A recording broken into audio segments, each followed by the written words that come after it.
Assalamualaikum warahmatullahi wabarakatuh. Perkenalkan, nama saya Muhammad Faransia Lubis, NIM 2325451348. Kali ini saya akan menjelaskan tentang promosi, mutasi dalam manajemen HRD atau perusahaan dengan dosen pengampu Ibu Nur Samsi SPMSI. Baiklah, langsung ke materi pertama, yang dimana apa itu promosi karyawan. Promosi ialah perpindahan karyawan dari satu jabatan ke jabatan yang lain yang lebih tinggi tingkatannya, diiringi dengan peningkatan tanggung jawab, wewenang, serta gaji dan tunjangan yang lebih besar. Promosi merupakan bentuk apresiasi atas kinerja dan loyalitas yang konsisten, dan promosi yang tepat sasaran dapat meningkatkan motivasi seluruh tim dan menurunkan tingkat turnover secara signifikan. Selanjutnya, tujuan strategis promosi. Promosi ini bukan sekedar naik pangkat, melainkan strategi vital untuk mempertahankan talenta terbaik dan membangun budaya meritokrasi, yang dimana tujuannya meliputi: satu, meningkatkan moral, yang dimana meningkatkan moral ini memberikan rasa dihargai dan diakui kontribusinya oleh perusahaan. Yang kedua, ada mendorong produktivitas. Pada produktivitas ini merupakan menjadi motivator agar karyawan terus memberikan performa terbaik. Yang ketiga, menarik dan mempertahankan talenta. Dalam menarik dan mempertahankan talenta ini mendorong retensi karyawan berfungsi tinggi agar tidak beralih ke kompetitor. Yang terakhir yaitu suksesi kepemimpinan, yang dimana ini mempersiapkan penerus pucuk pimpinan dari internal secara berjenjang. Selanjutnya ialah tentang memahami mutasi karyawan. Mengapa kita perlu memahami mutasi karyawan ini? Mutasi karyawan ialah perpindahan karyawan dari satu jabatan ke jabatan lain yang setara tanpa disertai perubahan yang signifikan dalam gaji maupun tanggung jawab. Serta fokus dalam mutasi ini ialah untuk penempatan karyawan pada posisi yang paling sesuai dengan kompetensi dan kebutuhan organisasi pada saat ini. Selanjutnya ialah jenis-jenis mutasi. Ada beberapa jenis-jenis mutasi. Yang pertama, mutasi jabatan. Dalam mutasi jabatan ini artinya perpindahan atau antar departemen. Selanjutnya, yang kedua, ada mutasi pekerjaan. Dalam mutasi pekerjaan ini artinya perubahan tugas karyawan tanpa mengganti jabatannya. Yang ketiga, mutasi status. Artinya mutasi status ialah tentang perubahan status kepegawaian tanpa mengubah status karyawan tersebut. Selanjutnya, mutasi lokasi, yang dimana mutasi lokasi ini artinya perpindahan lokasi karyawan ke cabang atau ke kota lainnya. Keberagaman jenis mutasi memberikan ruang bagi HRD untuk mengoptimalkan sumber daya manusia secara fleksibel sesuai dengan dinamika kebutuhan bisnis dan kompetensi individu karyawan. Adapun contoh kasus pergerakan pada karir, yang dimana pada promosi staff to supervisor.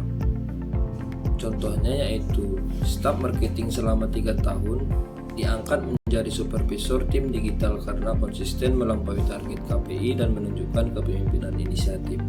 Dan adapun contoh mutasi antar departemen, yang dimana tim customer care dipindahkan ke tim sales dengan jabatan setara untuk memperkuat strategi upselling dengan memanfaatkan pemahaman mendalamnya terhadap puluhan pelanggan.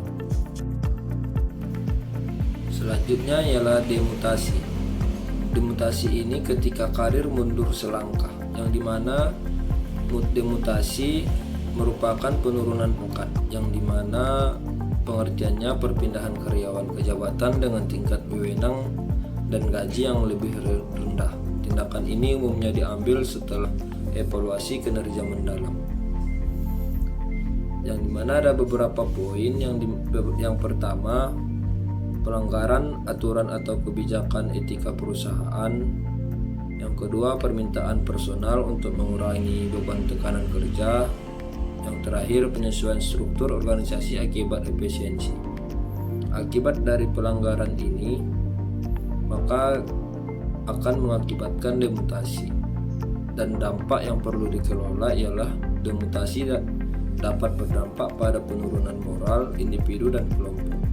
HRD wajib memastikan proses ini disertai komunikasi transparan, pendampingan psikolog, serta rencana pengembangan ke depannya.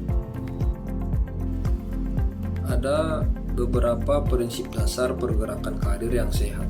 Yang pertama yaitu objektif. Objektif ini berbasis data kinerja yang aktual. Yang kedua, transparan. Transparan ini kriteria terbuka dan jelas. Yang ketiga, adil. Adil dalam setara untuk semua karyawan. Yang keempat, adapun yang terakhir, sosialisasi. Ialah komunikasi penyampaian yang baik. Ini merupakan pilar-pilar ini saling menopang satu sama lain. Agar promosi mutasi maupun demutasi berjalan objektif dan dapat diterima seluruh lapisan karyawan HRD, perlu berpegang pada prinsip-prinsip fundamental berikut. Yang pertama, transparansi kebijakan dan kriteria penilaian yang terukur. Yang kedua, objektivitas berbasis data kinerja, bukan subjektivitas personal. Yang ketiga, keadilan internal dan kesetaraan kesempatan untuk semua karyawan. Yang terakhir, sosialisasi yang jelas kepada seluruh tingkat organisasi. Ada beberapa tantangan dalam implementasi promosi maupun mutasi yang membawa risiko yang tersendiri yang harus diantisipasi dengan strategi matang oleh tim HRD. Yang pertama, resistensi karyawan. Dalam mutasi lokasi yang mendadak sering memicu tekanan psikis pada karyawan dan keluarganya. Yang kedua, kesenjangan kompetensi. Kesenjangan kompetensi ini ialah promosi yang terburu-buru tanpa kesiapan keahlian dapat berujung pada kegagalan peran baru. Yang ketiga, ekspektasi tidak realitas. Pada ekspektasi ini, karyawan yang dipromosikan mengharapkan fasilitas melampaui standar anggaran perusahaan. Yang terakhir, komitmen dan retensi pasca demutasi. Pada ini, karyawan yang terkena demutasi rentan mengalami penurunan motivasi secara permanen. Yang terakhir ialah tentang kesimpulan dan peran strategis HRD.